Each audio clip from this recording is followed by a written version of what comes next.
Arratsaldeon guzti hori. Aurreko ostiralean hasitako jardunaldien bigarren eta azken eguna dugu gaurkoa. Aurreko astean egoeraren azterketaz, aterki ideologiko zaharberrituaz eta hizkuntza politika berrien beharraz jardun ziren hemen hainbat aditu zein aritu ere. Gaurkoan beste hainbeste egiteko asmoz gatoz. Bertan, 3 mahai inguru izango ditugu arratsalde honetan. Euskalduntze fase berri bati begira jarrita, funtsezko erronkak liratezkenak jardungo dugu horien inguruan. Lehenengo mahai inguruari emango diogu hasiera beraz. Bertan, euskalgintzaren indarberritzaren beharraz hitz egingo digute hizlariek. Begirada ezberdin, baina osagarrietatik. Izan ere, euskalduntzearen erronka herri mugimenduaren bitartez baino ezin daiteke gauza. Eta orain arte ikusitako aintzat hartuta, mugimendu euskaltzalearen biziberritzea premiazkoa delakoan gaude. Biziberritze horren nondik norako ez hitz egiteko dauzkagu gurekin Mikel Aiartza, Ernaiko kidea, gazte mugimenduetako militantea eta medikuntza ikaslea. Andere Ormazabal, EHUko irakaslea eta Josemi Zubalabe fundazioko kidea, eta azkenik Gotzon Barandiaran euskalgintza eta kulturgintzako militantea. 20 minutu dituzue bakoitzak, zuen ekarpenak partekatzeko gure entzule eta ikusleekin.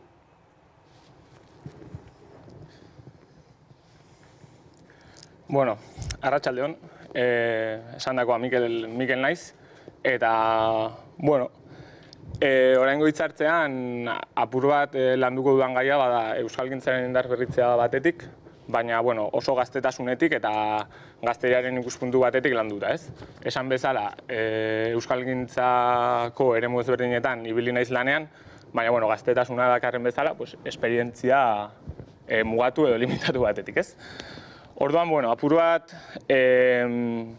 bereiztu dut lana, bi lana edo hitzaldia bi parte nagusitan, ez? Batetik, gazteriaren eta horrela gazteon euskararen eta euskalgintzarekin harremana deskribatzea, ez?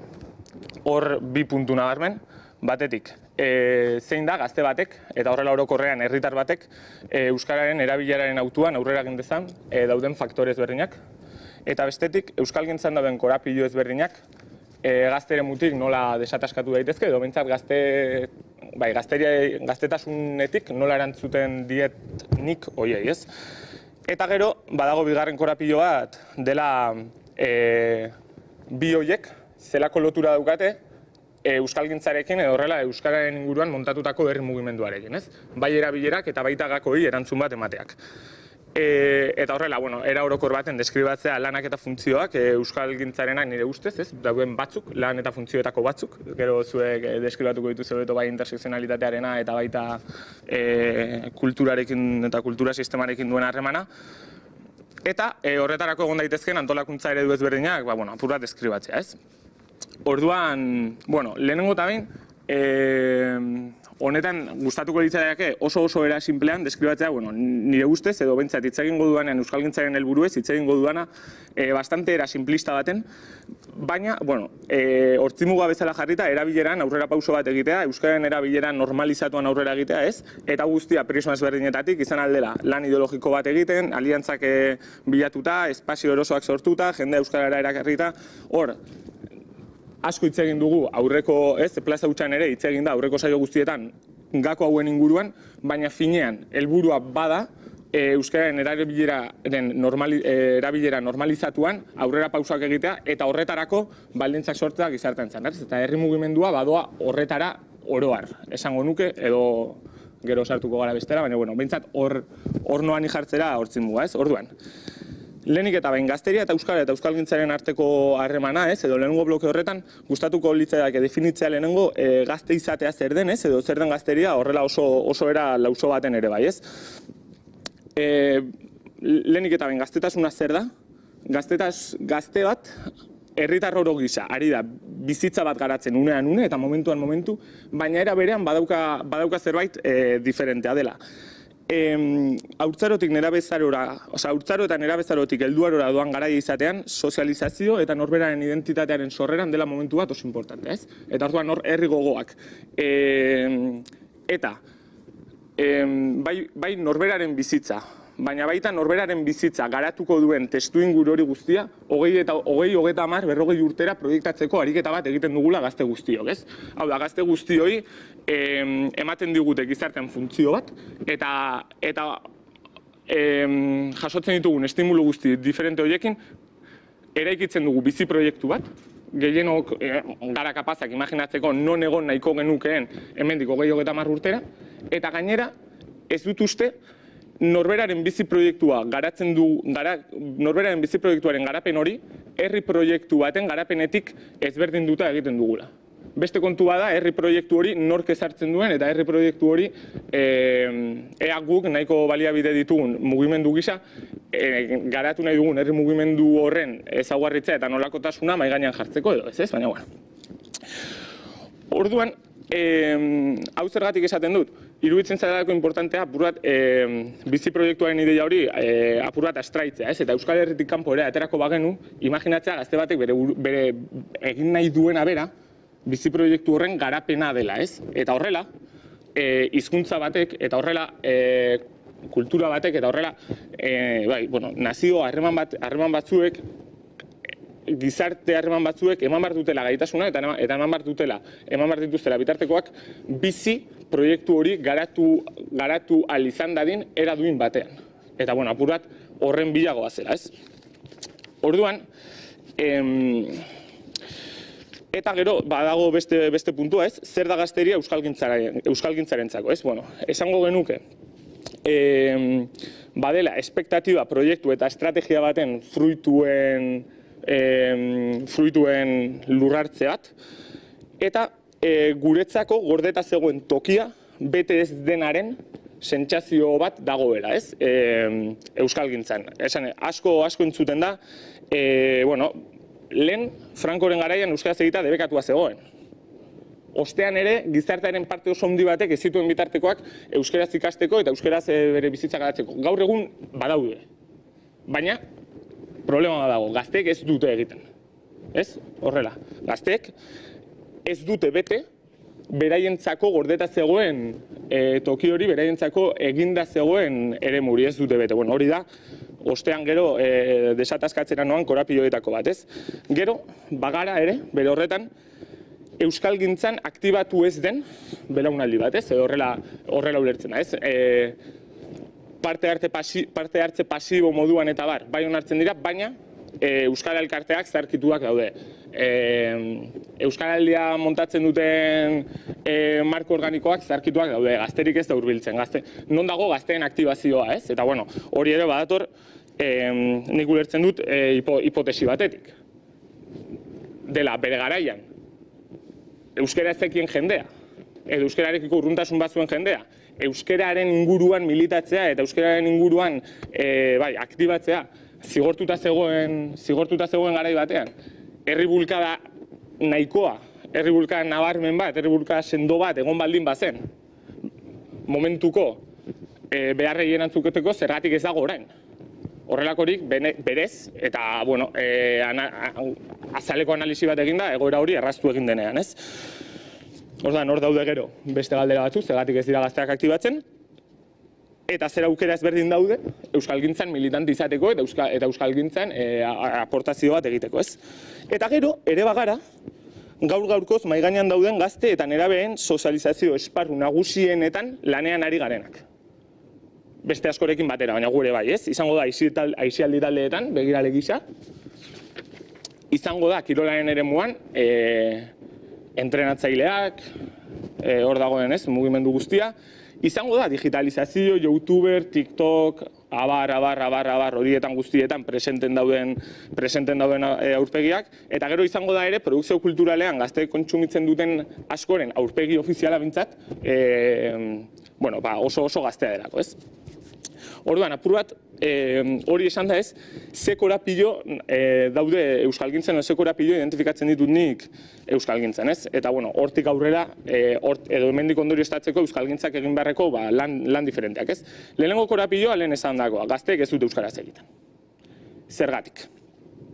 Eta niretzako hemen erantzun bat oso importantea, eta gero zeinetatik apur bat eratortzen diren sarritan ataskatuta edo egon gaitezkeen bestelako argumentazio batzuk edo bestelako arrazoi batzuk, da gaur-gaurkoz euskaraz ezin dela Euskal Herrian bizitza duin bat garatu. Eta ez behintzat euskara hutsean. Eta badaudela haurtzarotik helduarora oso pertsona baten garapenean oso garrantzizkoak diren momentu batzuk, izango da osasungintza edo pediatraren gana joan behar duzunean. Izango da goi mailako gradu bat edo goi mailako hezkuntza ziklo bat egitera zoazenean. Izango da digitalizazioan murgiltzera zoazenean. Izango da kirolean involukratzen zarenean. Izango da badaudela eremu klabe batzuk zeinak euskeraz bakarrik gauzatzea ezinezkoa den eta ez den ematen. Horrek zer esan nahi du? Botererik ez daukagula, ez? Hor bat zegoen esaldi bat. Erakargarritasunean baino botere lehia baten ematen da hizkuntza baten eta beste hizkuntza baten arteko lehia. Ni ados nago eta uste dut euskaraz bizi bat garatu ahal izateko, batetik boteregune horiek eskuratu behar ditugula, gero sartuko dugu apur bat nola irudikatzen dudanik, eta boteregune horiek eskuratu ezin ditugun puntuetarako, eremuetarako, talka bat dagoenetarako, talka hori asumituko duten belaunaldi batzuk garatu behar ditugula. Eta belaunaldi horien helduleku bat eman behar diegula. Talka hori asumitzeko. Azken finean, euskaraz egin edo ez egin, autu hori dagoelako nahi baten eta alera baten oinarritua. Eta ezin den leku horietan talka hori onartzeko heldulekuak behar dira. Eta esango nuke helduleku horren atzean dagoen maxima handiena dela herri gogo bat, herri proiektu bat, eta bai, nora joan nahi du gazteriak. Non nahi dugu hemendiko gehi 30 urtetara. Herri gogo hori zein da. Eta, esango nuke, gero ataskatzen diren beste korapilo batzuk, izango da. Gazte askok derrigorrezko bezala ikusten dute akademiari lotuta eta orduan desmotibatu egiten dira eta orduan ez dago. Izango da, ez da ondo moldatzen ez daukalako gaitasunik. Izango da, esperientzia txar bat daukala, ez? Behin sartu zela berak ez zuenean ondo manejatzen, ergatibo bat txarto bota zuela eta orduan, eta ez? Horren guztiaren atzean dagoena, nire uste apalean, da, euskarak ez duela balio gaurkoz norberaren bizitza garatzeko. Eta beraz, euskara beti bihurtzen da derrigorrezko gauza bat, euskara beti bihurtzen da faktore estresante bat, eta euskara beti bihurtzen da talka sortzaile bat. Eta lehen esan dagoa, eta hori ez baldin badugu egiten, eta ez baldin badugu helduleku batzuk, eta ez baldin baditugu herri gogo batzuk proiektatzen, ari gara jendeak gerrara bidaltzen. Ari gara jendeari esaten, nazioaren ideia, euskalduntasunaren ideia hori guztia desfasatuta dago, baina era berean ari gara jendeari esaten, euskaraz egitea bera, posible dela eta badago dela aukera. Jendeak talka bat ikusten du, ez daukaldu lekurik, eta jendearen bokazioa bera da ez egitea, ez? Hau oso... Orduan, apur bat asmoa bada ez, zentratzea herri gogo hori nik behintzat nola irudikatzen dudan, ez? Eta horretan, lehenengo, bai deskribatu nahiko nuke non gauden, eta niretzako gaude momentu baten, non jendeak euskeraz bere bizitza garatu ezin duela ikustean, erabakitzen duen beste hizkuntza batzuen bitartez garatzea. Hau da, ez da egia, euskeraz dakien jendeak, eta horrela, euskaldunek, naiz eta euskara lehenengo hizkuntza bezala eduki ez dutenik bere bizitza garatzen dute erderarekin eta frantsesarekin. Hori da, soziolinguistika eta barrak esaten dutena, hizkuntza talkank ekidin egiten ditugun gaztea ditugu. Hau da, zapalkuntza hori ekidin egiten dutenak, orokorrean normala da, esango genuke mundu guztiak egiten duela, baina gazteriak ere bai. Eta era berean, herri proiektua garatu ezin duzula sentitzea, ez?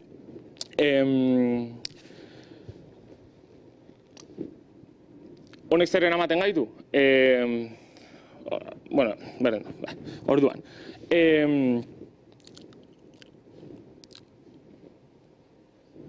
Honekin esan nahi duana da. Eskubidak eurak ez daude eskubidak dira materialak, eta eskubideen urraketak sufritzen dira. Eta ez baldin badira sufritzen esan nahi du beste bide batzuetatik egiten ditugula, eta beste bide batzuetatik desataskatzen ditugula.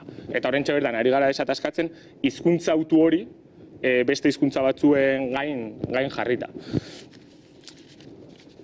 Eta ez baldin badugu nahi, hori izatea afera natural, hau da, hizkuntza talka horiek bizibilizatu nahi baditugu eta hizkuntza talka horiek ematea nahi baldin badugu, helduleku bat jarri behar dugula, hortzimuga bat jarri behar dugula, zinengatik jende hori euskarara lotzen denez. Eta orduan, eta nolako herri gogoa jarriko nukenik mahai gainean, nolako herri gogoa irudikatzen dugu, bueno, batetik. Eta uste dut ez direla kontrajarriak, botatzera noan bi herri gogo horrela oso handiak, batetik. Euskalduntasunean oinarritzen den bat, badago komunitate bat, orokorrean euskalduntasun bat jaso duena, eta euskararekin atxikimendu bat duena, ez? Oinarrituko dena historiaren transmisioan, oinarrituko dela lehen eta orain gure herri eta hizkuntzen aurkako erasoetan, oinarrituko dela bi estatu handiek egin duten lanean zapalduak izateko, ez? Eta oinarrituko dela zapalduen historia baten. Baina era berean, esango nuke, badagoela proiektu bat, ez? Haratago doala, ezker independentismoarekin lotuta, badela proiektu antikapitalista handiago baten oinarrituko den herri gogoa, ez? Eta dela, inoiz eta ezerengatik bigarren mailako herritarrik egongo ez den herri bat, ez? Eta oinarrituko dena zapalduen arteko aliantzan. Eta konturatuko dena gaur-gaurkoz Euskal Herrian euskara badela bigarren mailako herritar bat izateko baldintza objektibo bat. Eta jendeak benetan bere bizitza euskara hutsean garatu nahiko balu, ez litzatekela lehenengo mailako herritar izatera helduko. Euskara, eta berriro dinot, euskara hutsean garatuko balu. Eta beraz egiten duena dela erderaz edo gazteleraz edo frantsesez garatu, ez? Horrela, ados nago, euskarak ez mundu oso bat hitz egin behar duenaren ideiarekin. Eta esango nuke, ideia hori gainera, sarritan entzuten dugulako ere, eta hau da beste korapidu bat, globalizazioaren gara hauetan eta globalizazioak eragiten digun gara hauetan, homogenitate batera goazela, baina, kanpoko erreferenteak ez, jendea gehiago erreferentzia handiagoak dituela, estatu batuetako kantante batekiko, bertoko batekiko baino, esango nuke, kanpoko faktore askok ere, eta ezker independentismoak egiten dituen analisietan ere bai, ikusten dela, kapitalismoa bera dagoela oso momentu gatazkatsu baten, eta krisi politiko eta krisi estruktural baten sartuta. Eta kapitalismoa bera ari dela sortzen arrazoi ezberdinengatik bigarren mailakoak diren herritar asko, ez? Eta sektore asko. Eta maila horretan, euskara izan behar duela, esango nukenik, bide, bai, herri proiektu hori eta herri gogo hori, eta baita, sektore bakoitzak daukan bizi proiektu hori aurrera eramateko. Eta lortu behar dugula euskarak balio izatea, baita, zapalduta dauden beste herri sektore guztiekin harremanak egiteko eta konektatzeko, eta baita bakoitzaren bizi proiektu hori garatzeko. Eta horre eskuratuko duela euskarak boterea edo gaitasuna, eta horre lortuko duela euskal komunitateak boterea eta gaitasuna, euskara berriro ere ez zentroan jartzeko. Horrela, zeintzuk uste dut direlanik, eta buratariña, euskalgintzak bete beharreko lanak, edo euskalgintzak eduki beharreko izaera, lehenengo eta behin esango nuke euskalgintzak mugimendu izaera bat eduki behar duena, ez? Funtzio bat daukanak komunikatzen duena herri gogo bat esandakoa, zapalkuntza ezberdinak sufritzen dituzten herri sektore horietan harremanak egingo dituena, mundu oso bat hitz egingo duena mundu bat morea, berdea, beltza, edozein koloretakoa, eta hori gaur-gaurkoz Euskal Herrian ezinbestean euskaratik pasatzen dela. Gaur-gaurkoz, lehen esan dago, euskara delako bigarren mailako herritarrak ere, era objektibo baten karakterizatzen dituenak, eta bestalde, Bueno, egin bat hori. Orduan, orduan, batetik, hori da, euskalgintzak mugimendu izaera izan behar du. Euskalgintzak, euskal institunen duintasunaren alde egin alduen guztia egin behar du. Eta hor, bi eratara, batetik interpelazioaren bitartez, hizkuntza politika integral bat exigituz, bestetik, guk manejatzen ditugun espazioak sortuz eta eraginkortuz, herri mugimenduarenak, hau da, boteregune strukturalak eta egiturazkoak eskuratuz, baina baita ere herritik botereguneak sortuz, eta hor izango dire aisialdi taldeak. Aisialdi talde baten helburu nagusia ezin du euskara izan. Aisialdi talde baten helburu nagusia izan behar da parekidetasunean, beste balore batzuetan, balore aurrerakoietan, kritikotasunean ezte haumeak, eta horren bitarteko eta horretarako tresnak izan behar du euskara. Aisialdi taldeak dira hori hoberen ikusten den tokia, euskara da umearen garapenerako tresna, jai ereduan berdina da, gure jai ereduaren helburua ez da euskara sustatzea, euskara da gure jai eredua implementatzeko era, eta horrela ororekin, horretara apur bat nijoan, apur bat borrastea hau izan dena, eta orduan. Eta era berean, euskalduntasun bat mahai gaineratu behar du, ni ere ados nago horrekin, aliantzak egin behar ditu sektorekin, kultura sistema oso bat egin behar du, eta norbanakoaren eta herriaren borondatea lotu behar ditu, ez doaz bereiztuta. Eta, ja, badakit banoala, minutu bat, zertara joko nuke? Nola antolatuko nuke hau, nola egingo nuke hau fizikoki? Batetik, hizkuntza eskubideen urraketak salatuko dituzten mugimenduak sortuko nituzke, lanketa sektorialak deituko genituzkeenak, hizkuntza eskubideak borrokatuko dituzten lanketak, ez? Honez ere esan nahi du, hezkuntzan, osasungintzan, herritarren eskubideak borrokatuko dituzten eremu sektorialak behar ditugula, eta osasungintza asanblada baten, medikuntza asanblada baten helburua ezin da izan bakarrik euskara sustatzea, izan behar da ikasle baldintzak borrokatzea, izan behar du ikasle gisa era duin baten ikasi ahal izatea, eta horretarako berme bakarra da euskeraz ere jasotzea eraginkor baten, gero, euskal elkartak behar ditugu, hortzi muga hori komunikatuko dutenak, eta lortuko dutenak enbasadoreak eukitzea, eta enbasadorekin zer esan nahi dut, jende ona behar dugula, jendea behar dugula, botere eremu guztietan, azpimarratzen, euskaraz egiten ez bada, ari garela Euskal Herriko herritar batzuk albo batera uzten. Eta hau izango da osasungintzan, debatea ez da, euskalduna edo mediku ona da, euskalduna edo mediku txarra, eta hori izango da, hezkuntzan izango da edozein eremutan. Enbasadoreak sortu behar dira, enbasadore horiek egoteko, euskalgintzan militatzen duen kidego bat egoteko, ez dagoena estrukturetan komunikatu egin behar da, herri gogo hori, zertara goazen jarri behar da mahai gainean. Behar da, belaunaldiko transmisioa bermatuko dutenak, behar da, herri mugimendu indartsu bat eta autonomo bat maila orokorrean, eta azkenik behar da, herrietan komunitatearen antolakuntza zentroan jarriko duten espazioak. Behar dira, auzo sindikalgintzaz praktikatuko duten espazioak,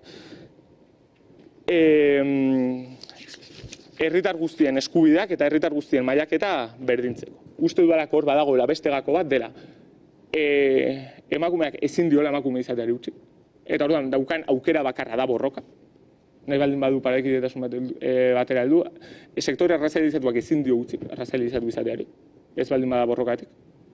Euskaldunak utzi aldio euskalduna izateari. Eta hori bada, nire ustez, aktibazioan eman dena atzera kada bat esplikatu dezaken arrazoietako bat. Eta, bueno, parkatu hau informazio jario guztiaren gatik eta, baina, holas. Bueno, lehenik eta behin Mikelek esan bezala, eskerrak musukoa bai barkatu. Plaza Hutxako egiaz, apur bat Jose Mizumalabe Fundazioa gonbidatzeagatik, gogoeta eremu honetara, pentsatzen genuen semipresentziala izango zela eta tamalez onlinean gelditu da. Nik ona ekarriko dudan gogoeta izango da, Zumalabek, beharra da Zumalabe ezagutzen ez duenarentzako aipatzea badala gizarte mugimendu bat, herri mugimendutatik, herri mugimendantzako eta herri mugimenduekin diharduena. Eta gu nagusiki azkenengo urte hauetan zentratzen ari gara bai 3 ildo konkretuetan, dela eremu horretan ematen ari diren hainbat gogoetan, formazioan eta fasilitazio edo dinamizazio prozesuetan lagundu, horiek elikatu, auspotu, eztabaidatu eta horietan, ez? 3 lan eremu horiek edo bereizten ditugu. Eta ona, pixkat ekartzen dugun gogoeta da, gure azken urte hauetan apur bat aliantza edo elkarlan, egon garen elkarlan espazio ezberdin horietan, sortu zaizkigun eztabaida, gogoetak eta hainbat gako. Ez dut hainbeste behar bada hitz egingo igual euskalgintza eremuetatik, ez? Hemengo, ondoan dituan bi gonbidatuek behar bada eremu horietan gehiago zentratuko dira gure kasuan, ekarri nahi izan dugu eta interesgarria irutzaigo ere, mugimendu ezberdinen aliantza eta elkarlan espazioetatik ere, euskalgintzak momentu honetan eta apur bat plaza hutsak ere sustatu nahi duen gogoeta hortan, beste ahots horiek apur bat ere ekartzea.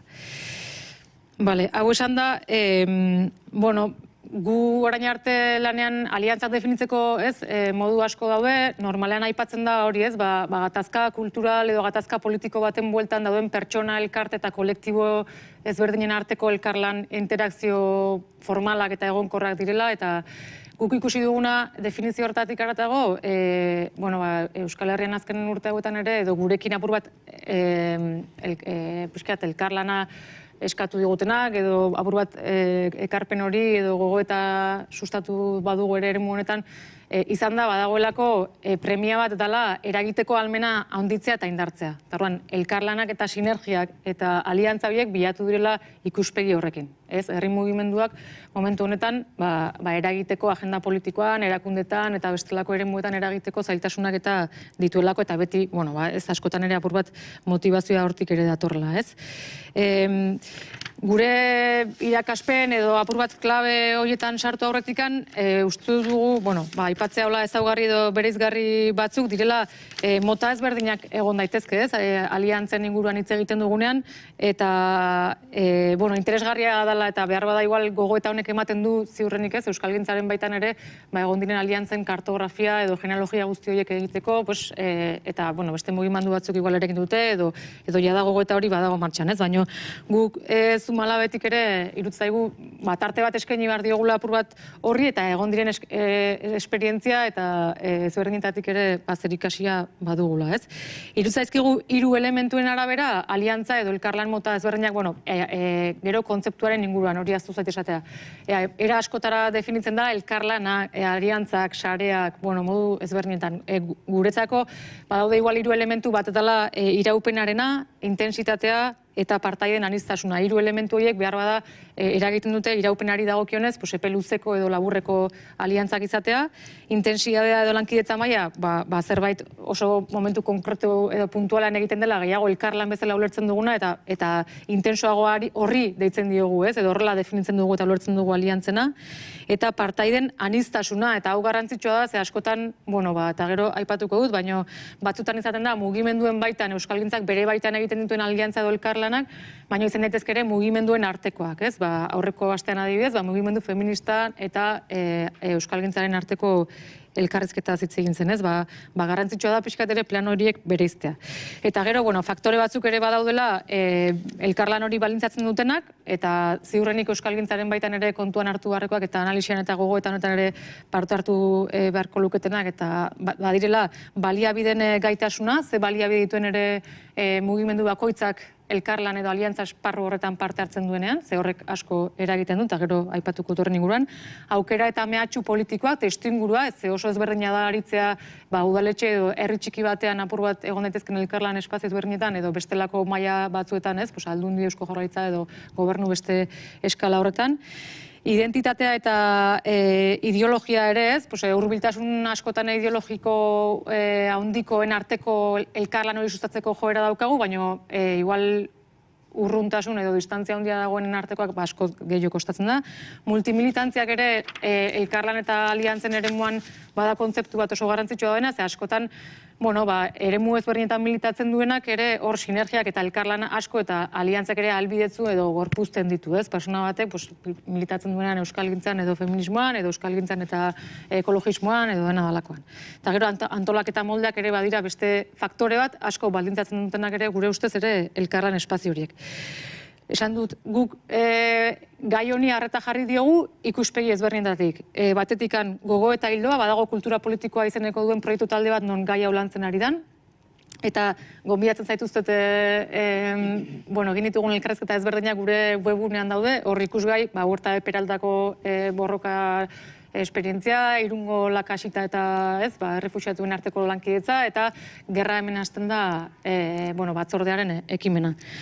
Formazioaren baitan borborka herri jakintzen laborategia martxan izan dugu, eta hor gai honek ere presentzia izan du, militante ezberdinen arteko kezka iturria bada, eta lehen aipatu dudan hori, eta apur bat orain azalduko dutuan korapilo eta elementu horiek datoz, kasu askotan ere, Zumalabari eskatu izan zaio, edo elkarlan edo aliantza eremu horietan, facilitazio, dinamizazio, elkarlan edo gatazken pixkat konponketa horretan metodologian edo elkarlan hori arintzeko eta laguntzeko eskaera izan dugu, ez? Eta hor, gutun sozialan 2014an egintzenean hor aritu ginean, ez? Mugimendu feministak ere antolatu dituen elkarlan espazio ezberdinetan, alternatiben herrian, iraultza txikina kanpadan, eta beste hainbat eta hainbat, ez? Esperientzia horietatik eta gure gogo eta eremuetatik mugatuak direla, eta esan nahi dut ere gure esperientzia eta ekarpena txikia izan da zentzu horretan, eta hori ere aipatu nahiko nuke. 3 plano ezberdinetan jarraian aipatuko ditut guretzako interesgarriak diren elementuak eztabaida hau aberastu aldutenak edo mahai gainean jarri nahiko genituzkenak, eta banatu ditugu apur bat 3 eremuetan. Bata herri mugimenduen panoramika ikuspegi orokor batetik, egin da, beste bat herri mugimenduen edo aliantza esparru horien barrura begirakoak, parte hartzea eta egiteko moduari referentzia egiten dionak, eta gero beste bat gehitu dioguna guk behar bada inbeste landu ez duguna, baina txostenean apur bat, plaza hutsetik ere larazi zaigun txostenean eta agertzen dena dela, herri mugimenduen eta instituzioen arteko harremanaren atala. Horren inguruan ere zerbait aipatu nahi genuke. Horren hasiko naiz puntu bakoitzaren inguruko elementuak azaltzen. Denbora gutxi daukat, baina jungo naiz laburtzen. Herri mugimenduaren panoramika orokorrari dagokionez, aipatzea, guk jaso ditugun eskaera, proposamen eta aztertu ditugun kasuak aintzat hartuta, esan behar dugula aliantzak eta elkarlanak azkenengo urtetan behintzat egon badaudela, badagoela behar bat eta mugimendu ezberdinek bilatu dutela elkar sinergia hori, era askotarikoak eta maila askotakoak eta bai eskalan eta izaeran eta edukietan. Baina badago, betiko pixkat hauzio dela borroka ezberdinen arteko, ematen den jerarkizazio hori, ez? Eta kosta egite zaiguna ere, ezberdinen artean edo borroka ezberdinak elkarrezketan eta eztabaidan hasten direnean, nun gelitzen da norbera edo nola eraikitzen dugu behar bada aterpe edo espazio komunago bat, borroka ezberdin guzti horiek uztartu ahal diren.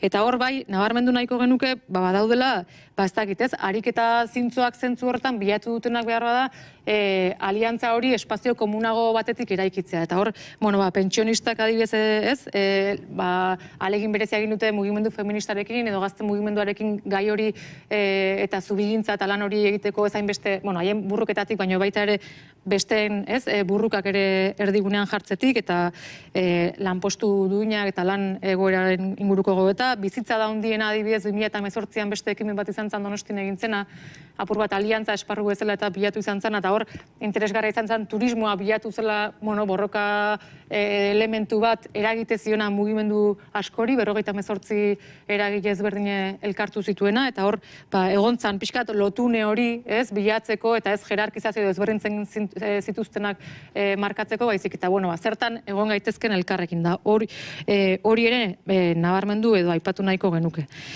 Ikuspegi orokor horretan, askotan gertatzen dena, herri mugimenduan gutxi, jende gutxi, kakotxartean, eta orduan jende asko eragile eta mugimendu ezberdinetan dagoela, eta orduan multimilitantziaren fenomenoa ere hor egon badago, eta kontuan izan behar dugu, aliantza egitura bat sortzea eta mantentzeak energia asko eskatzen duela, norberaren militantziaz gain beste esparru konkretu batean orduak eta denborak eta bide horrei arnaz eman bartzaiola, eta hor askotan ikusi duguna ere energia asko eta desgastea handia badagoela egitura horiek mantentzen eta elikatzen. Eta kasu batzuetan ere, bai ere sentitu izan dugula, eta eztabaiatu dugu igual Zumalaberen baitan, oso hurbilekoen artean aliantza esparru ezberdinak zeudela, baina osagarritasun gutxi, Adibidez, alternatiben herrien momentua eta irautza txikienak kanpoan inguruan, hor ere eduki genitu hainbat eztabaida une berdinean ari diren artikulazio eta aliantza esparru ezberdin horiek ze elkarrizketa edo ze osagarritasun batutan igual gutxi edo mugatua duten. Baita ere, ikuspegi orokor batetik nabarmendu nahi dugu oso garrantzitsua dela artikulazio esparruek eta elkarlan edo aliantza eremu horiek ere helburu argiak, norentzako, nola, zergatik eta zeinentzako planteatzen diren, ze batzuetan igual hasiera batean hori argi eta garbi sartzen da eta formulatzen da, baina gero galdu egiten da perspektibatik eta hori presente edukitzea ere garrantzitsua iruditzen zaigu, ez?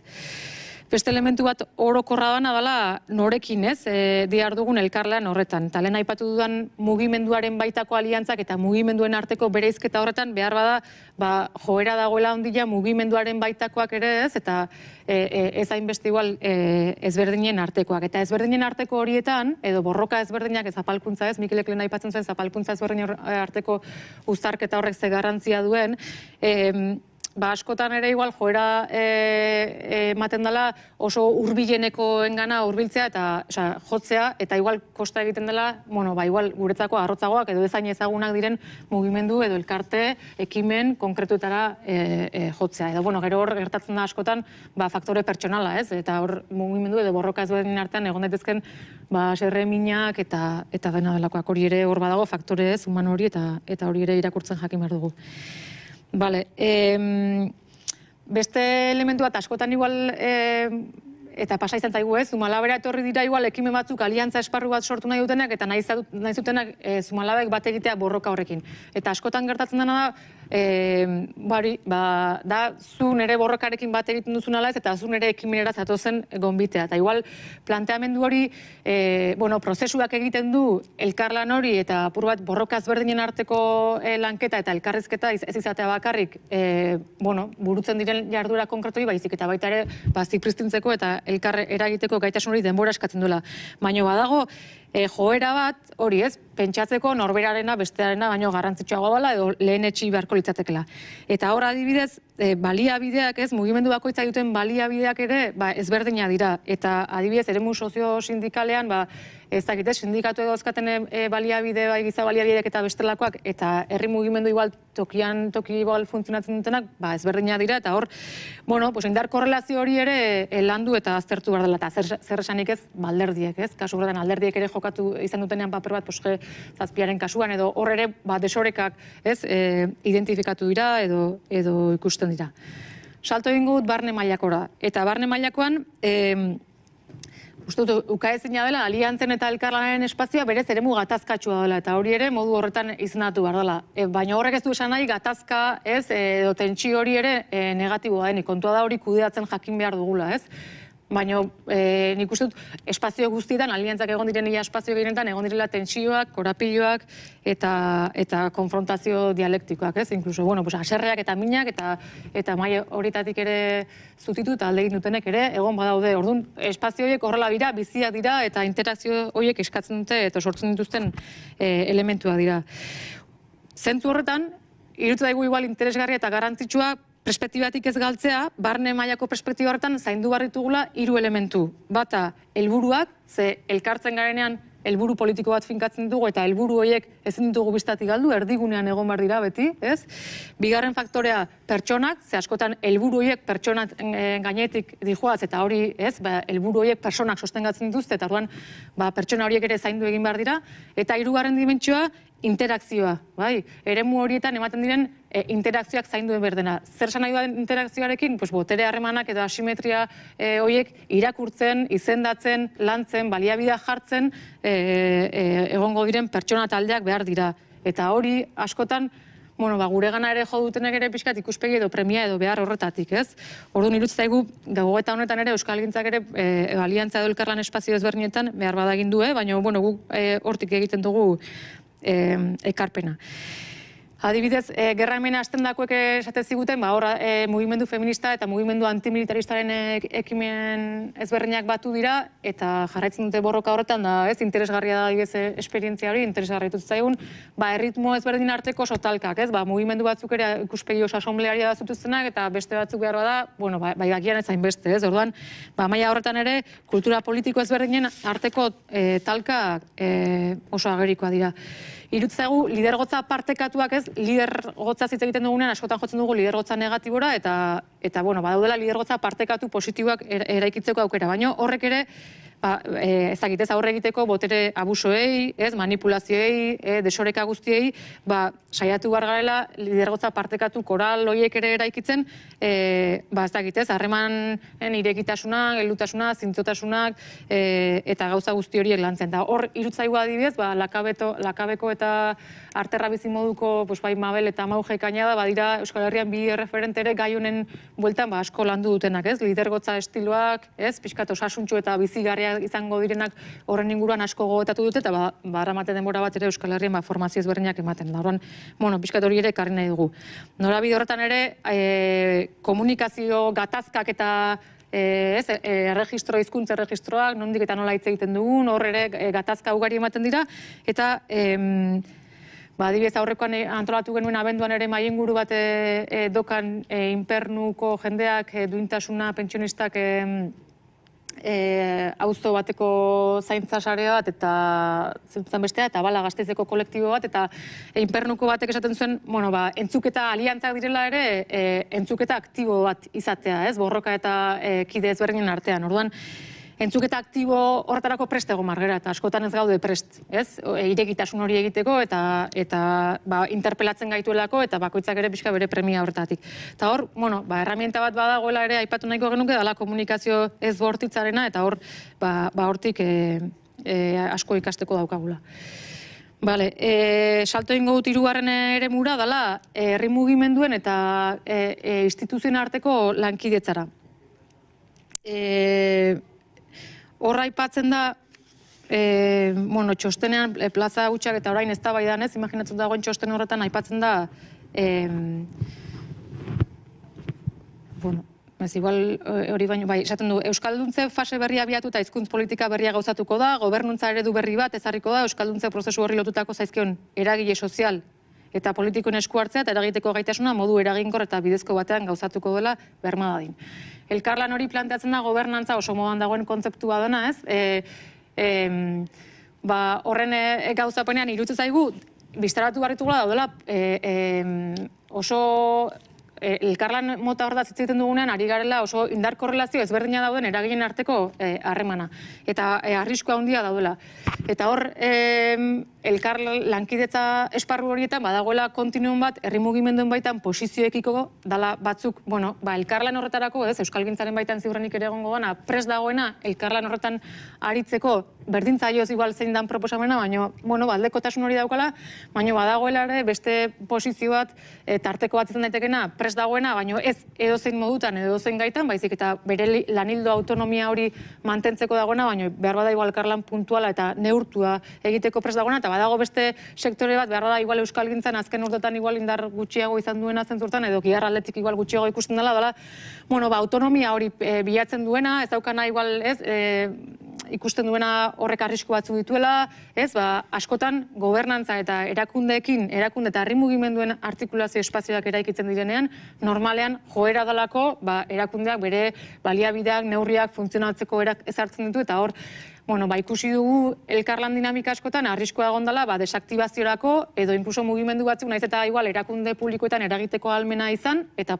aukera politiko hori izan gero desitxuratu edo indargabetu direla, ez? Orduan, irutzaigu gauza bat aztertu behar dugula eztabaida honetan ere eta da, bereiztu barritugula eremuak. Bat da, ez, herri mugimenduen eremua, beste bada alderdien eremua, eta beste bada instituzioena. Eta elkarlan horretan adibidez, ere pixkat interpelatu, ez, alderdi, ezkerreko alderdiak, ere gobernugintza horretan, eta, badakit gobernugintza komunitario, gobernantza eta partartze komunitario zari direla, bestelako instituzioen irakurketa kritikoago bat, eta landuago bat egin behar dela, instituzioen humanizazioaz, desburokratizazioaz, da hor bidea handia dagoela eta lana handia dagoela saiesteko elkarlan espazio horietan gertatzen diren joera horiek eman ez daitezen, edo ez, kooptazioa, manipulazioa, desaktibazioa eta horrelako fenomenoak gertaz daitezen, ez? Eta hor, iruditzen zaigu garrantzitsua dela, eta igual euskalgintzaren baitan ere, identifikatzea zaiko kapen ezberdin dauden, eta nun dagoen ahulen, ez? Eta igual ere jun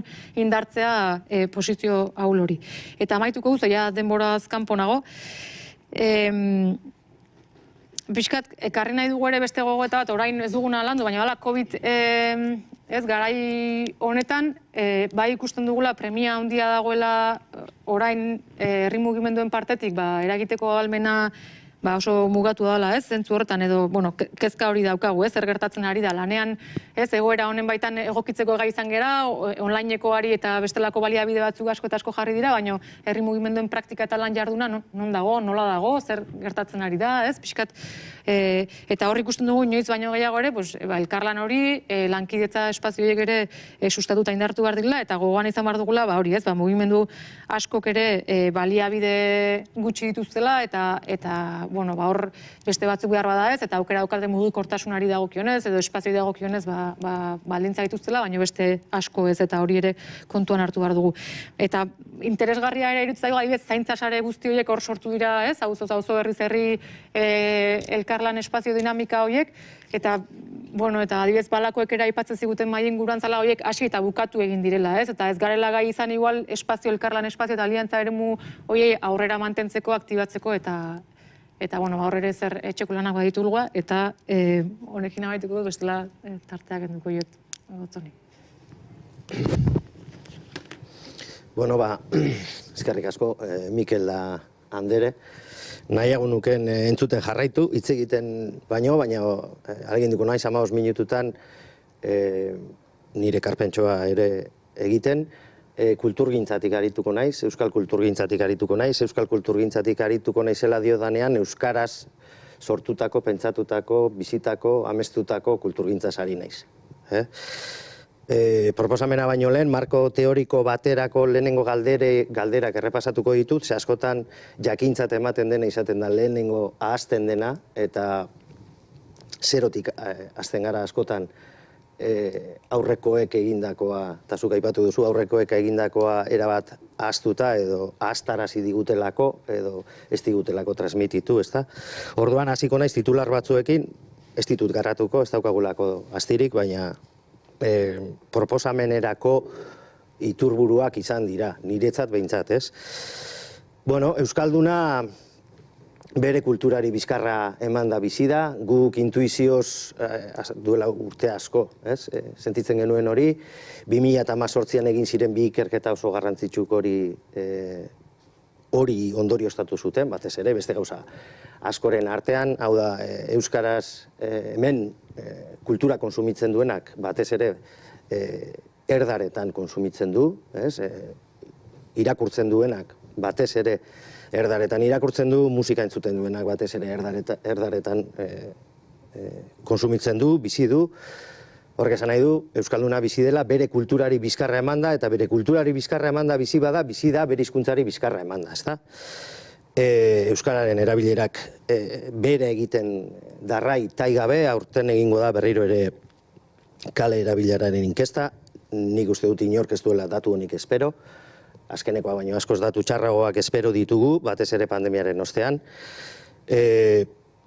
Euskara ez dugu bizi berrituko, euskal kulturgintzaren ekosistema osasuntzu ez badago, euskara ez badugu bizi berritzen, ezinezko izango da euskal kulturgintzaren ekosistema osasuntzu egotea, eta euskal kulturgintzaren ekosistema ez da inoiz osasuntzua egongo, euskara bizi berritzen espada.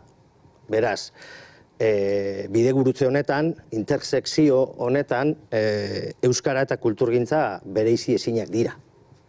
Eta euskara eta bere kultura, bere kulturgintza, egon behar dira sinkronizatuta beti. Gure kulturgintzaren gaitz endemikoetako bat, etengabe errepikatzen duguna, etengabe salatzen duguna, baina ez dugu ezer egiten, hori konpontzeko da atomizazioa, urte gehiegi daramatzagu, nor bere zilborrari begira, nor bere bidea egiten, etengabe gurutzatzen da euskara eta bere kultura egunerokoan, baina gurutzatzen gara, agur esaten diogu eta bakoitzak bere bideari jarraitzen du. Ez gara gelditzen eta ez dugu hitz egiten gure artean, ez? Apur bat irudikatuz eguneroko bizimodua, ez? Zeure diskursora ekarrita, entzun da gero.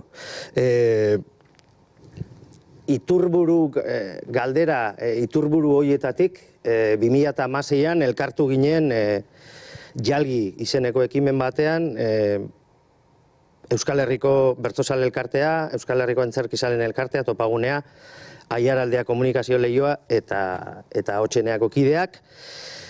Eta egin genuen irakurketa komun bat, eta proposamen bat. Gaur egun ere oraindik indarrean dagoena gure ustez, eta luzatu nahi dioguna Euskal Herri osoari, ezta?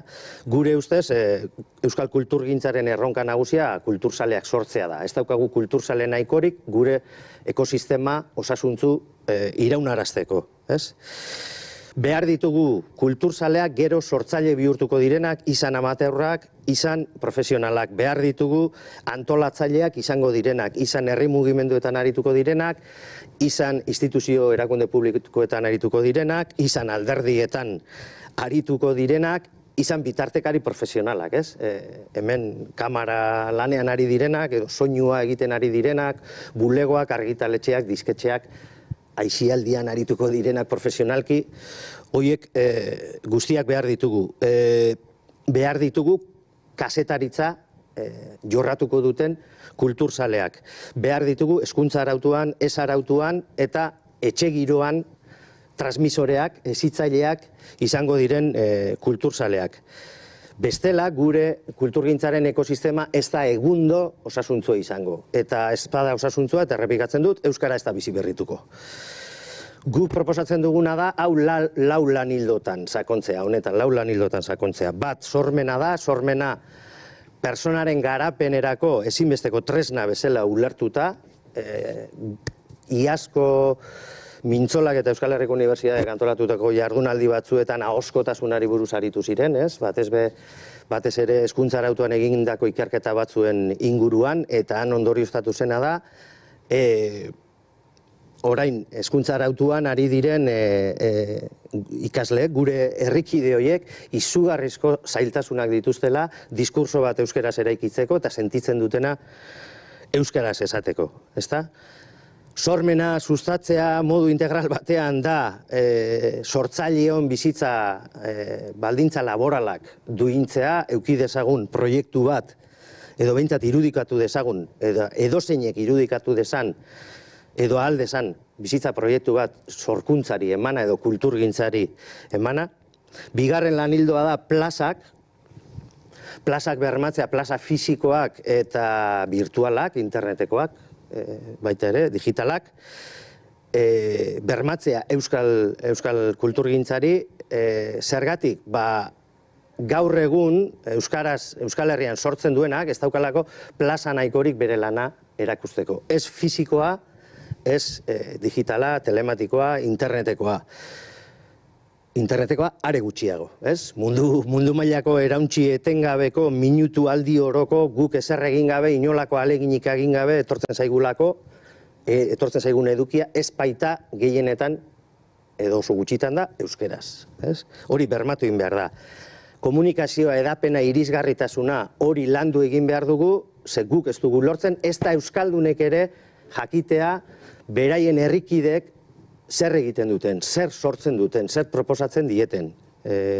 Gure arazo nagusia ez da Euskal Herriko erdaldunek edo euskaradunak ez diren horiek ez dutela ezagutzen hemen euskaldunok ze kultura egiten dugun, baizik eta euskaldunek ere ez dakitela. Beraien herrikide euskaldunek zer sortzen duten, zer proposamen artistiko kultural egiten dieten, ez?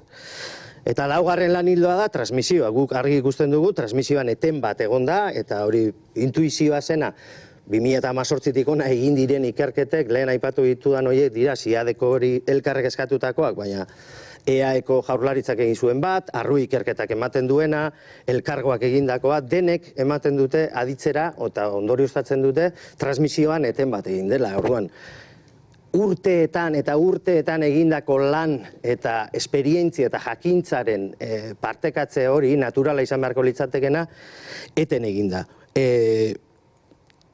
Eta transmisioa eten da hezkuntza arautuan, transmisioa eten da hezkuntza ez arautuan eta etxe giroan eten da.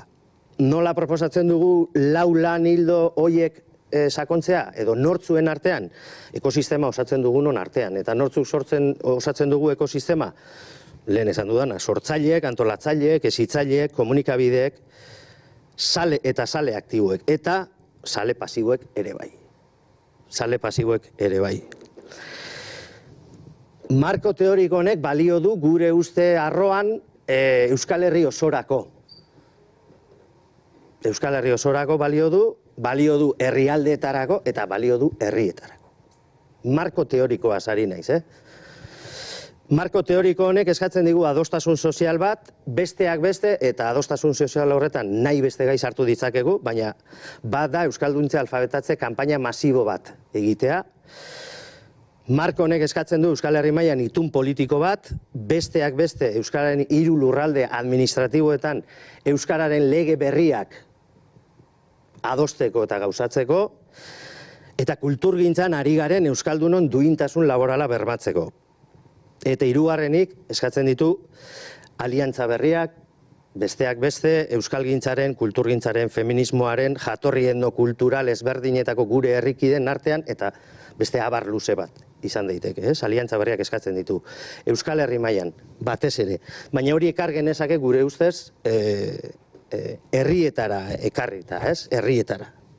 Eta hirietan, hiri edo auzoka, Egin daiteken ariketa bada, herri batzuetan jada aspaldi dago martxan, eredu hau, Markonen araberako eredu hau, eta oso emaitza onak ematen ari da, zein ekarpen egiten diete edo egin diezaiokete kulturbilgune, kulturmahai, eltzia, foro, sare, nahi dugun bezala, gero gure artean erabakiko dugu nola izendatzen ditugun, baina zein ekarpen egin ditzakete.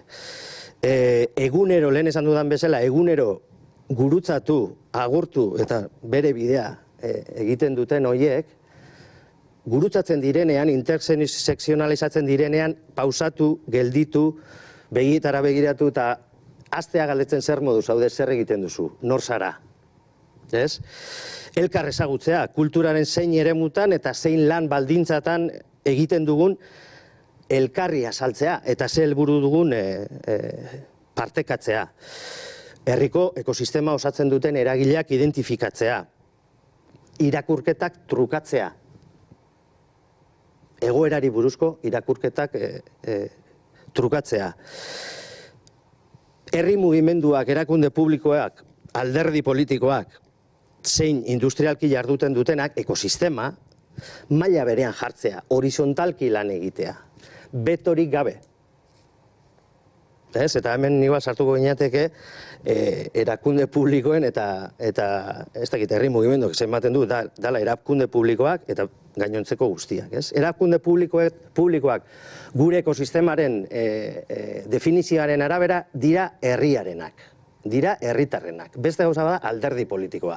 Gaur egun alderdi politikoek uste dute erakunde publikoak direla alderdi politikoen zerbitzurako tresnak, eta erakunde publikoak dira herritarren zerbitzurako tresnak. Hortik kanpo egon behar da alderdi politikoa.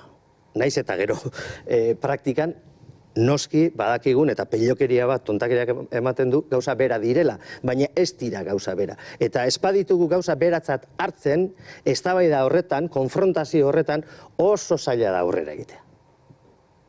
Oso zaila da aurrera. Txegatik, daukagulako hauteskunde dinamika logika bat 4 urterik 4 urtetakoa. Eta alderdietan aldaketak egoten dira, eta atzo Gipuzkoako hondakinen arduraduna zena, diputatua zena, gero kulturakoa bilakatu zen, eta orain Espainiako gobernu ordezkaria da. Orduan, hori horrela antolatuta baldin badago, erabakiak hartzeko guneak horrela antolatuta baldin badaude, ezinezkoa da aurrera egitea. Guk behintzat ikusten dugu ezinezkoa dela. Zergatik konfrontazioa etengabea delako. Orduan, Gauza bada erakunde publikoa eta beste bada alderdi politikoa. Eta hori alderdi politikoek ulertu behar dute eta barneratu behar dute. Horretarako zer egin behar dute, jesarri behar dira gainontzeko guztiekin maila berean. Maila berean. Mailakatzerik gabe. Hori horrelako bilgunetan egin daiteke. Eta martxan daudenetan horrela da. Herriko ekosistemako eragileak biltzen dira, eta hoietako bada erakunde publikoa, eta momentu horretan ardura eta ordezkaritza politikoa daukan zinegotzia, adibidez. Oso importantea dena, nire ustez gauza guztien gainetik, horrela elkartzen baldin bagara, herriko kulturgintzaren ekosistema osoko eragileak elkartzen baldin bagara, eta elkartzen badira, eta elkartzen direnean, gailentzen dena herri ikuspegia da. Gailentzen dena komunidade ikuspegia da. Ez hasieran. Hasieran biltzen garenean, beti pentsatzen dugu gure proiektua dela importantena. Beti gure zilborrari begira aritzen gara. Eta nik oso gogoan dut, ezagutzen dudan batean, nola hasieran biltzen hasi ginenean, eragile guztiok begiratzen genion zinegotziari. Eta gaur egun elkarri begiratzen diogun. Eta hori da niretzat oso adibide argigarri bat. Urteetako dinamika eta jardun eta kulturgintza ulertzeko moduarengatik erabateko dependentzia instituzionalean jardun dugu, erabateko alderdikerien dependentzia batean jardun dugu, eta emaitzek esaten digute hori ez dela bidea. Ekar dezake horrela elkartzeak herrian, herrirako, herritarrentzako, elkarrekin bizi den jente kopuru horrentzako, persona multzo hientzako estrategikoa zer den proposatu, eztabaidatu, adostu eta gauzatzea. Horrek esan nahi du ere ekar dezakela Euskal Herri mailako ikuspegi bat eukitzea, ekar dezakela sinestea luuzon martxan jartzen den proiektu batek eragina euki dezakela oionen, eta ekar dezake tafailan martxan jartzen den proiektu batek, ulertzera ekar dezake tafailan martxan jartzen den proiektu batek, kultur proiektu batek, badaukala bere isla eta bere eragina muskizen. Belaunaldi artekotasuna, uste dut oso importantea dela, eta Mikel entzun da are gehiago, belaunaldi artekotasuna errazten du, urtetako jakintza eta esperientzia hori ur freskoarekin bustitzea, iturri zaharretik ur berria edatea ekar dezake horrek, genero ikuspegia hasiera batean, helburu bezala feminismoa, eztabaidagai eukitzea ekar dezake, eta ekartzen du, empatia, elkartasuna, begirunea, ordezkaritzen demokraziatik parte hartzearen demokrazia batera urratsak ematen hastea, eta claro, hau, gune hauek sortzea foro, elkargune, bilgune, mahai, eltze, nahi dugun bezala izendatuko dugu geuk, parte hartzen dugunok. Baina sentitzen gara parte, ahaldundu egiten gara, partekatzen ditugu ardurak, lidergoak partekatu ditzakegu, behintzat eztabaidatu dezakegu horri buruz, eta azkenean herri proiektu bat egiten ari gara. Herri proiektu bat martxan jartzen ari gara. 2018tik gaur arte egin dut alako entresaka bat, baina 20 minuturako edo 15erako ez da nahikoa, baina posten naiz nik ilusioa daukat, ikusten dut badugula gogoa, badugula freskotasuna, baditugula ideiak, badugula jente pila bat asko dakiena, ez gara aprobetxatzen ari, iruditzen zait, eta ilusioa daukat orain badirudielako denok ere sinesten dugula, aprobetxatu behar dugula, horren beste urteetan pilatutako jakintza eta esperientzia hori partekatu egin behar dugula, eta interseksionalidade hitz egiten dugunean, gurutzatzen garenean gelditu egin behar dugula, elkarri begiratu eta luze hitz egiteko elkarrekin, ez? 2018tik aurre arte, nik proposatu diren, plazaratu diren hainbat proposamen eta ikerketa saiakera eta iritzi eta lekukozak, eta herriz herri, nik uste dut, herriz herri, sustatu beharko genituzken gune hauetara ekar daitezkela iruditzen zait. Eta zuek egin dituzuenetatik, interbentzioetatik, are sinestuago nago, ekar ditzakegula. Horrela, elkartzeko eta antolatzeko moduetara, ez? Jon Emiren Hernandezek eta Olaltza Altunak zuzendu eta koordinatu zuten eta iaz argitaratu zuten gazteak euskararen eskenatokian erabileraren auzia, eta bertan diote ikerketan ikusi dugunez gazteek eskolarekin eta familiarekin lotzen dute euskara nagusiki, eta oro har hizkuntza ideologia bi bide horietatik jasotzen dute. Hortaz badute diskurtso bat, baina gizartean dagoen diskurtsoa da eurek jaso eta erreproduzitzen dutena. Iruditzen zaitu horri buelta emateko oso biltoki, oso bilgune baliagarria izan daitezkela kulturbilgune hauek. Atzo uste dut izan, topaldia uste dut atzo izan zela, ez? Bai. Esaten zuten euskara elkar bizitzeko da, alde batetik, eta oraindik ere elkarrengandik urrun gaude, ari ziren beste jatorri etnokultural ezberdinetako gure herrikidei buruz, iruditzen zait, hori aplikatu daitekeela ere herriz herri euskalgintzan eta kulturgintzan eta bestelako borroketan eta bestelako gintzetan ari garen euskaldun hori ere, bai? Ze hori gertatzen zaigu guri barruan ere, bai? Naizta herri txikiak esan eta naizta urte pila batean kulturgintzan eta euskalgintzan aritu, ez dugu elkar ezagutzen eta ez dakigu nola, ze baldintzatan ari garen, ze asmo daukagun, zer lortu nahi genuken, ze ilusio daukagun, ez? Baute dugu atzetik inor, edo gure parean inor, ez? Lurraldea eta hizkuntza jardunaldiak eman ziren pasaden larun batean, eta han zioten hizkuntz komunitateak babestu behar dira, hori esaten zuen Irlandako hizkuntzalari batek, hizkuntza politiketan oso aritua izan dagoak, eta esaten zuen hizkuntz komunitateak babestu behar dira, soziolinguistika postmodernoak erabileraren autua uzten duelako norbanakoaren gan, ez? Askatasunaren izenean, personak auki behar du askatasuna berak aukeratzeko hizkuntza erabili, ez? Eta berak esaten du hori hizkuntza soziolinguistika postmodernoak egiten duen autua dela, erabat neoliberala noski. Eta guk egin behar dugula horren kontra, ez? Hau da, hizkuntza politika komunitarioa kontra jarri behar diogula horri. Eta kulturbilgune bat berez da komunitarioa. Abentu dut? Bale. Bale, mila esker hiruroi, oraingoan Iker Alzedok egingo du errelatore lana 10 minutuan.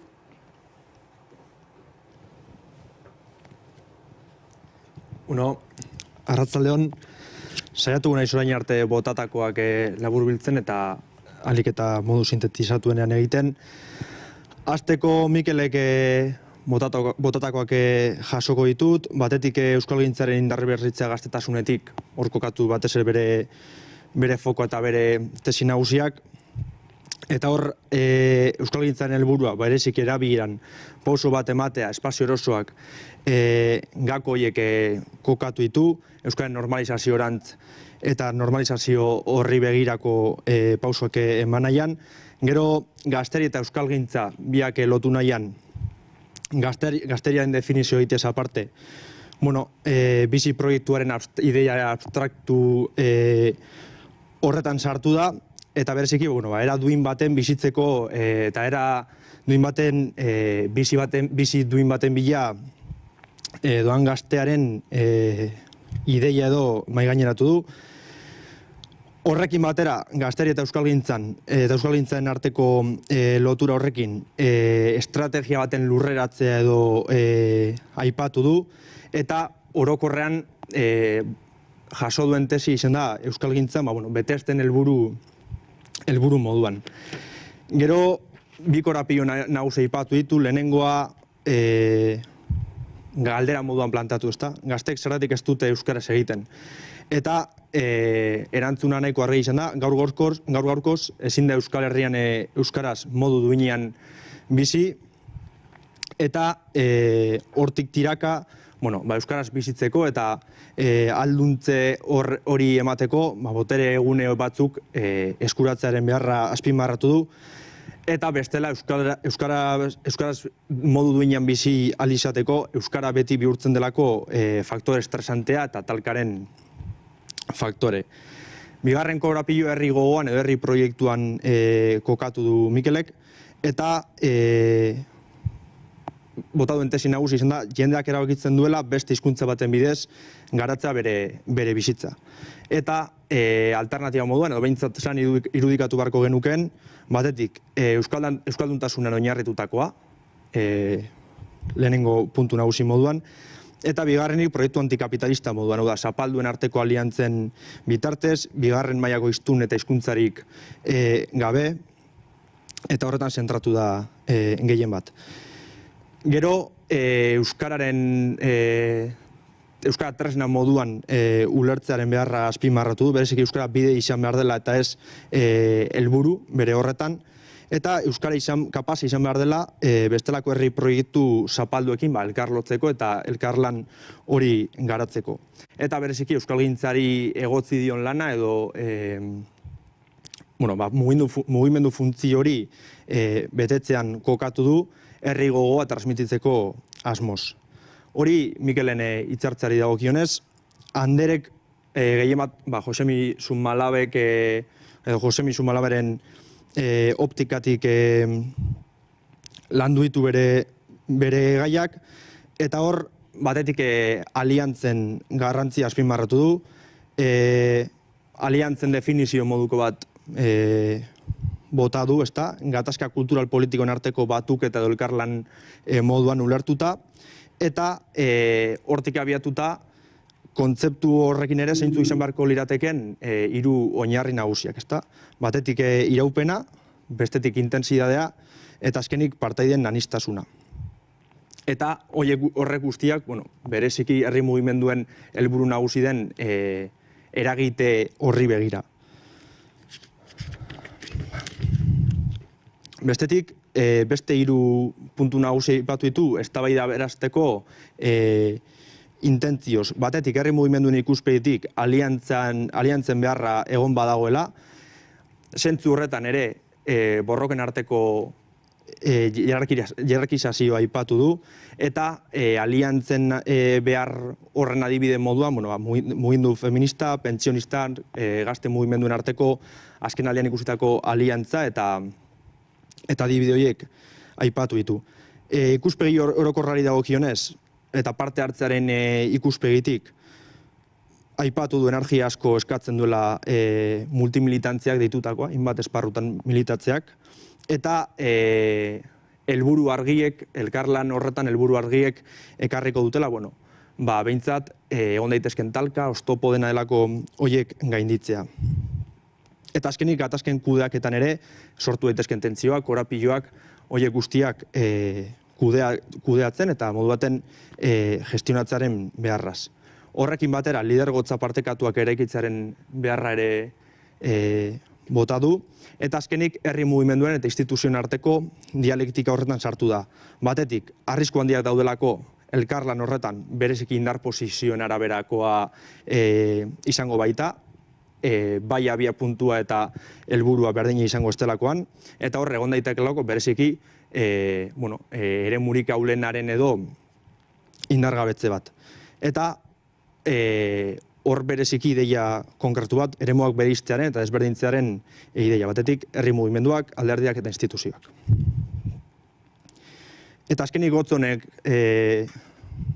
botatako jaso ditut, Gotzonek berezi marko teoriko bat edo horrela aurkeztu bere hitzartzea, batetik euskal kulturgintza euskaraz egiten den hori dela azpimarratu du.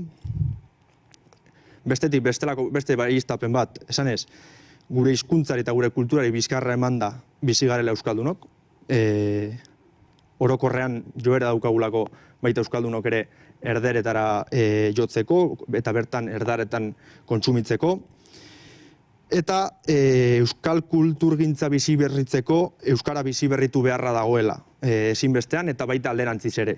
Hauek elkar lotuta joan behar direlako bereizi ezinak direlako eta sinkronizazioa azpimarratzeko delako bien artean.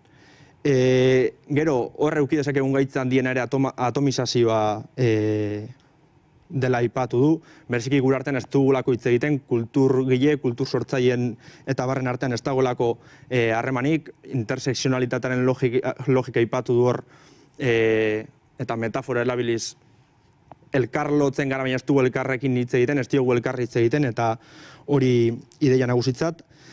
Eta bereziki kulturzaleak sortzearen eta kulturzaleak egotearen behar hori azpimarratu du, lau lanildo azpimarratuz. Batetik, sormena, plazak bermatzea, euskal kulturaren ezagutza eta azkenik transmisioa. Eta hori guztia nola egiten da? Zer nolako tresnen bitartez, batetik, ekosistema sortzen dugunon artean, izan aktiboago edo pasiboago euskal kultur ekosistema horretan parte hartzen dugun guztion aldetik, eta bestelako eredu batzuk sortzean ere jarri du arreta, maila lokalean jada eta aspalditik gainera sortzen ari diren horietan, eta horietako asko emaitza oparoekin, eta berri hori azpimarratu izan du, elkar ezagutza, elkartrukea, irakurketak, hausnarketak partekatzearen ideia. Bestetik, ekosistema guztia maila berean jartzea, eta hor, abisu bat, bintzat ideia argi bat, erakunde publikoak bereziki herritarren zerbitzutarako tresnak direla, eta alderdi politikoek jaso beharreko mesua, barrenatu beharko luketen tesi bat edo ideia dela. Eta azkenik, baten bai orainaldia, baina baita etorkizuna begira ere, biltzearen garrantzia, komunitate eta herri proiektu bat sortzaren garrantzia bereziki biltzen garenean herri mugimendua, komunitatea, herri proiektu eta gogori gaientzen delako. Proiektuen ulerkera eremu desberdinetan, horra rapiatu ditu hainbat herri batetan ulerkera berdina egon daitekelakoan Euskal Herriko bestelako punta batean, belaunaldien arteko elkarlana eta baita alduntzerako, tresnak, lidergotzarako eta bar sortzea.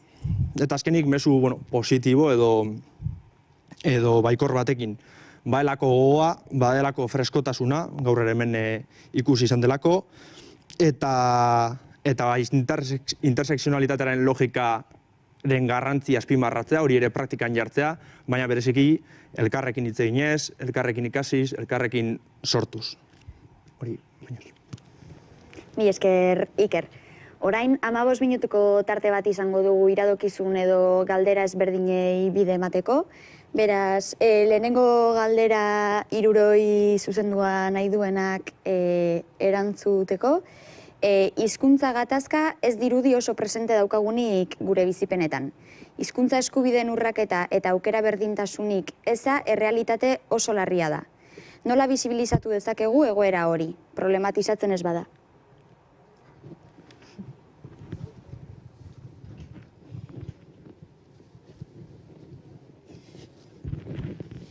Nik egingo dut hasierako erantzun bat eta gero jarraituko dugu, suposatzen dut. Nik mahai gainean jarri nahi nuen ideia nagusienetako bat zen, ez? Orokorrean hizkuntza talkak egon badaudela eta ez baldin badaude, direla ekidin egiten direlako. Orduan, herri gogo bat, eta borondate bat, eta herri proiektu bat jarri behar dugula mahai gainean, eta euskalgintzak gai izan behar dela herri proiektu hori komunikatzeko eta herri proiektu hori trasladatzeko, jendea prest egon dadin hizkuntza talka horiek enfrentatzeko eta bisibilizatzeko. Jendeak bizi ez dituen momentuan, inoiz ez dugulako edukiko gaitasunik gero horiek bisibilizatzeko, ez? Eta adibidea dira, ertzaintza batek norbait identifikatu eta multa bat jarri dio euskaraz egitearren. Ni ertzaitzaren gara zuzenean erderaz baldin banoa, jakin da talka, hor ja ez dago talkarik, ez? Eta hemen pisua ez du nahi jarri hizkuntza talka horiek sufritu behar dituen kidego horrengan, Uste dut, gaurkoz, adibidez ni bilbotarra naiz, ezinezkoa dela Bilbo baten jendeari exigitzea bere bizitza euskaraz egitea. Dela, jende hori inongo helduleku eta inongo heldulekurik gabe gerrara bidaltzea hori eskudo gabe eta inongo babesik gabe. Orduan, lehenengo uste dut hori herri gogo bat eta asmatu beharko dugu herri gogo hori zertan oinarritzen den eta zertan eraikitzen dugu. Nik uste dut, galdera ondo ulertu badut, problematizatzen ari dela eta aibarkatu. Aurreko asteko mahai inguruak aipatzen zuela eta, txostenean jasota dagoena ere da bi ikuspegi daudela problematizazio horretan, Justizia sozialarekin ere, lotzen duen ikuspegia edo korrontea, eta, bestea orain ezagitea, hainitzen hori apur bat begiratzen ezagite identitate nazionalarekin ere, hizkuntza eta identitatearen ardatz edo ikuspegi hori lantzen duen agian eukartzen ari naiz, baina problematizazio hori ematen ari dela, nire ustez interesgarria da adibidez momentu honetan, eta igual espazio eta baliabide eta denbora gehiago eskaini behar diogu, hori igual feminismoak eta euskalgintzan azkenen urtetan ere abiatu duten bidea eta solaskidetza horretan, eta hor, ikuspegi eta zapalkuntzaren perspektiba zabalago bat egiten ari direla, eta hor interpelatzea da biz, mugimendu feminista ere hizkuntzaren gaiarekin ere ez interpelatua, eta hor badaude eztabaida interesgarriak. Nik uste problematizazioa ematen ari dela. Kontua da, hor ikuspegi ere ezberdina duela, eta nik ere justizia sozialarenak eta badu hilbide bat, baina nire ustez ere, gatazka politikoaren berrezaugarritze ariketa bat ere eman beharra dagoela, eta hor ere hizkuntzak baduela tokia, eta nik uste ariketa horretan ere, nik utxune bat ere ikusten dut gaur egun, eta horri ere heldu beharko litzaiokela. Bai, berez badago hizkuntzen behatokia, hizkuntza eskubideen behatokia, eta berak egiten du hori gertatzen dena da, albistegietan eguraldiari ordu erdi eskaintzen zaion bezala, edo Jaenen istripu bat egon dela eskaintzen zaion bezala, ez zaiola eskaintzen. Gaur ez dakizen bat eskubide urraketa egon dira, edo egunkarietan ez dauzkagu atalak eskubideen urraketei buruzkoak. Euskal Herrian gertatu diren eskubide urraketak, Euskal Herria, gizartea, eskubide urraketak. Horrek eskatzen du adostasun sozial bat, eta eskatzen du batez ere itun politiko bat, eta eskatzen du legea. Ez badaukagu Euskararen legerik hiru administrazioetan eguneratuta, azkenekoa uste dut 82koa dela EAN, Nafarroakoa badakigu nola dagoen, eta Lapurdi Basia Nafarra eta Zuberoan, ez da ofiziala, nekez egin ditzakezu aurrera pauso asko, gehi gerozuek aipatu dituzuenak, nik uste dut bestelako zapalkuntza batzuekin, mugimendu batzuekin, eta bat egitea oso importantea da, eta adibidez, feminismoa egiten ari dena, duela 2 aste argian atera zuten artikulu horretan, oso garbi esaten zutela, hori dala bide bat, baina, nik uste dut hizkuntza eskubideen behatokia badagoela, eta bere lana aitortu behar dela. Gertatzen dena da, iristen den tokiraino. Zergatik, hor botere harreman horretan, askoz botere handiagoa dutenek, horri ez diotalako inongo garrantzirik ematen. Segure klase politikoak abandonatu du euskara eta bere kultura aspaldian. Pasako gara aurrengo galderara beste bat sartu berri dela. Iraule mitartez iritsi da eta honako hau botatzen diogu. Euskara dela faktore estresantea eta horregatik besteak beste gazteek gutxiago erabiltzen dutela euskara, hori galanta bota duzula. Eta gu ordea erdarak estresatzen gaituela eta nola ematen diote ustezko moderno hoiek buelta zapalketaren errealitateari. Apur bat liosoa dirudi, gehien bat, ez du zehaztu norri zuzenduta dagoen, baina, aipamerengatik. Gehien bat bigarren esaldia zut oso ondo ulertu. Eta, Osa, bueno, sare sozialetan apura komplikatzen da, komunikazioa. Baina, bueno, nik hizkuntza talkeekin eta hizkuntza estresarekin esan nahi nuen, bueno, apur bat, eske errepikatuko naiz berriro, baina orokorrean, nahi baldin badugu jendeak hizkuntza talka batzuk eta hizkuntza estres bat sufriaraztea, eta nahi baldin badugu, hor autu bat egotea autu kontziente bat eta autu politiko bat, komunitate bat gorpuztuko duena eta komunitate hori eramango duena talka horiek enfrentatzera eta talka horiek gainditzeko botereguneak exigitzera klase politikoari, ez? Eta purratoren aipatutako legeak, horre guztiak borondate batzuk behar ditu, horre guztiak beharko ditu giton politiko batzuk eta beharko du herri borondate bat hori exigitzen duena. Eta era berean, nahi baldin badugu herri bulkada bat sortuko dituena, boteregune herritarrak, botere kontra hegemonikoak, ez? Kontra botere eremuak, izango dira gaztetxeak, izango dira kulturguneak, izango dira dena erakoa jai, lehen aipatutako guztiak, zeinak hizkuntza estresori gaindituko dutenak gaur-gaurkoz, hori ez dela existitzen, gaur-gaurkoz horiek guztiak eta bizitza eta euskaraz garatzen den bizitza bat pasatzen dela talka batetik eta hizkuntza estres bat jasatetik, behintzat. Orduan, bueno, hori zen bota nahi nuen ideia, ez dakit galdera ondo ulertu duan. Saiatuko nahi zen entzuten, pero...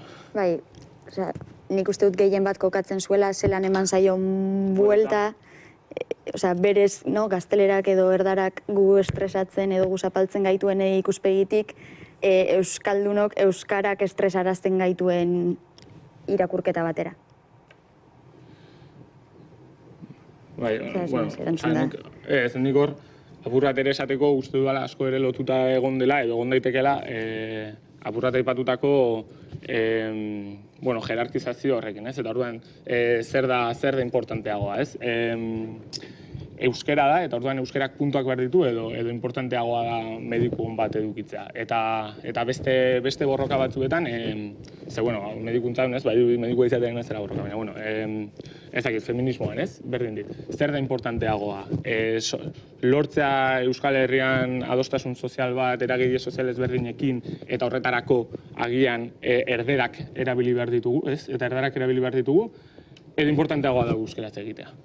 Eta orduan hor, ez? Eta hizkuntza eskokatzean afera material bezala, ez? Eta horrela identitatearen sorrera eskokatzen afera material bezala, badiru horri exigitzak berak, bueno, exigitzak berak daramala besteen zapalkuntza batera edo. Nik uste dut, kontua kontrakoa dela proiektu bat eratzea, eta proiektu horri Euskal Herrian bidea euskaratik ematea. Eta orduan usten diogu debate antzu batzuk emateari. Debatea hemen ez da youtuberrak behar ditugu. Kontua ze youtuber behar ditugu. Eta Madrilen ez duguna nahi, ez da dila egon Euskal Herrian. Naiz eta Madrilen erderaz eta Euskal Herrian erderaz oso kontsumituak izan. Ezin dugu egin diskurtso bat. Esaten youtuber horrek esaten duena kaka badela, baina kontuz. Guazen euskeraz egitea, eta orduan euskeraz esaten dugu beste balore batzuetan. Eta beste balore batzuetan egiten dugunez, osterik ere ez da kontsumitzen. Eta ez denez kontsumitzen, ez eske bestea egin behar dugu, baina gero bestea, erderaz egingo balitz, kriston osteak emango genizkoak, ez? Guazen herri proiektu bat eratzera, guazen adostasun batzuk eratzera, guazen esatera nola nahi ditugu gauzak, eta guazen nolakotasun hori Euskal Herrian euskaratik eta euskarazera egitzera. Nik uste dut hortik doazela, ez? Eta berdina guazenekin, eta ez dakit, guazen bat. Guazen bat ondo dago edo txarto dago, eta ondo dago euskaraz edo erdaraz. Erdaraz egongo da ondo Madrilen, baina ez Euskal Herrian, bakarrik, esan nahi dut. Baina Madrilentzat ez duguna nahi, ez dugun nahi, ez da dira egon Euskal Herrian. Uste dut, Bale, azken galdera bati bide emango diogu labur-labur amaitzeko galdera ronda honekin. Aurreko astean egongo militantzia eta parte hartze ereduen inguruan aritu ginen.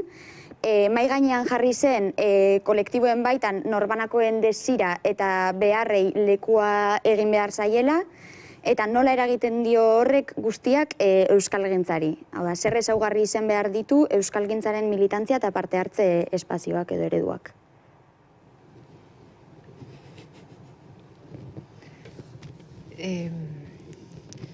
Lehenbiziko galdera plantatu duzuna, ez? Norberaren desirak eta beharrak ze espazio bete behar duten militantzia esparruetan.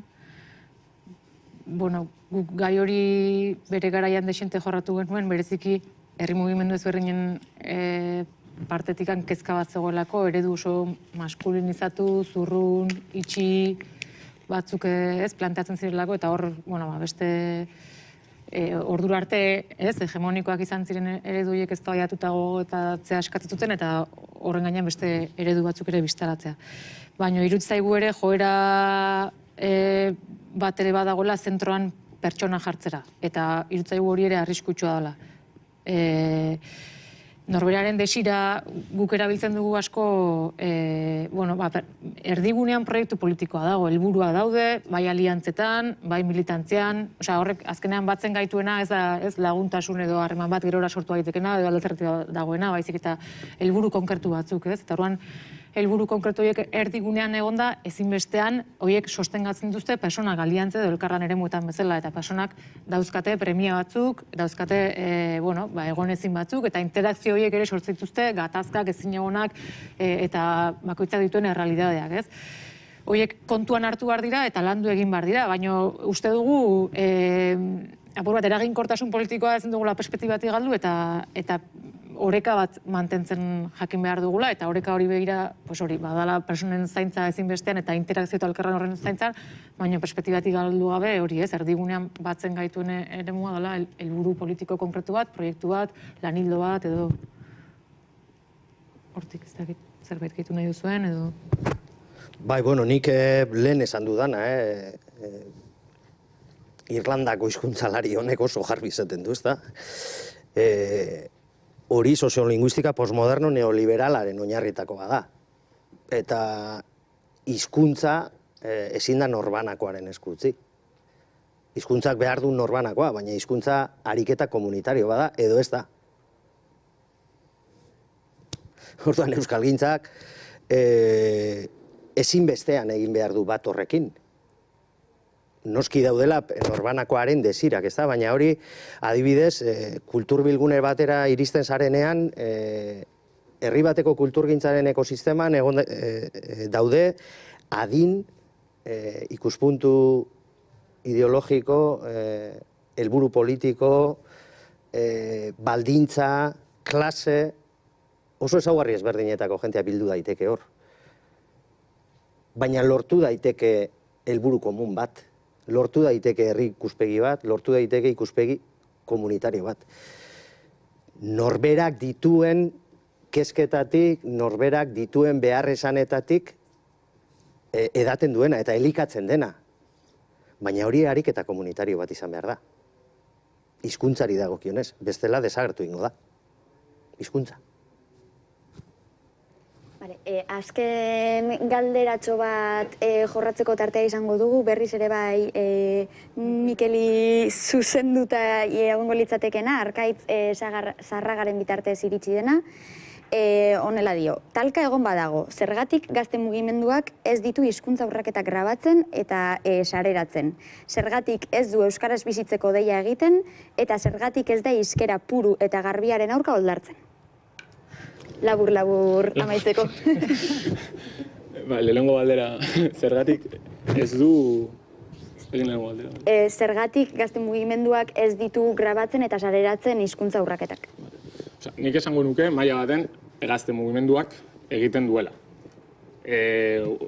Ados nago ez duela egiten, egin behar duen dimentsioan, egin behar duen intentsitatean, eta igual egin behar duen borondatearekin, baina, egon zen, Euskal Herria aurretik gaztealdia ekimena, horretarazi joana. Eta justo dira 7 egun, non 9 gazte oso egoera soziolinguistiko ezberdinetatik etorriak, adin ezberdinekin eta perfil ezberdinekin, hori egitera doazenak. Baina, era beran zergatik ez duen egiten, nik uste herri gogo berritu baten falta dagoela. Eta dagoela herri proiektu berritu horren, eta horrek benetan guztia bustitzearen eta mugimendu ezberdinak bustitzearen falta bat. Eta, klaro, hori egon arte kostatzen ari zaigu eta kostatzen ari zaigu nabarmen euskararen afera gazte mugimendu ezberdinetan zentroan egotea. Eta bada, talka bat, era konstante baten daukaguna hildo ezberdinetako mugimenduetan Euskal Herrian zentroan egon behar duela aldarrikatzeko. Eta gu da horrela, eta da esplizitatua, eta da hortik hasten gara, de hecho, bai gazteraikitik bere garaian, eta gero topaketetatik buelta bat ematen, ez? Eta, bueno, hausnarketa asko eduki ditugu, eta nik uste dut hel gaitezkela puntu komunetara, eta hortik eraikitzen ez gaitezkela. Baina, bueno, egia da, maila ideologikoan atzera pauso bat eman dugula, eta ikerketek esaten badute familia eta eskola direla.